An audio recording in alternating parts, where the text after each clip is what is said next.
గత వారం బెంగళూరు వెళ్ళాల్సి వచ్చి కారులో నేను మాడే వెళ్తుంటే అక్కడ సాయంత్రానికల్లా వెళ్ళాలి, ఈవెంట్కి చేరాలి.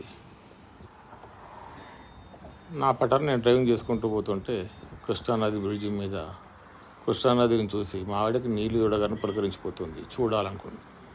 సరే అందరు ఆగుతున్నారు కదా, ఆగండి. ఏం ఆగుతాం, సాయంత్రం కదా మనం వెళ్ళాల్సింది, ఇప్పటికీ టైం బాగా అయిపోయిందంటే వినవే. సరే ఆపి ఒక 10 నిమిషాలు ఆ కృష్ణానది అందాలని ఆమె చూస్తే ఆమె వాళ్ళ ఆనందం చూసి సరేలే, అంతకుమించి మనకు కావాల్సిందేముంది, ఆగి చూసాం. ఈ అందాన్ని, ఈ ఆనందాన్ని మీతో పంచుకుందామని ఈ చిన్ని వీడియో చేశాను. వీలైతే లైక్ చేయండి, షేర్ చేయండి, సంజీవ్ ఛానల్ సబ్స్క్రైబ్ చేయండి ప్లీజ్. బాయ్.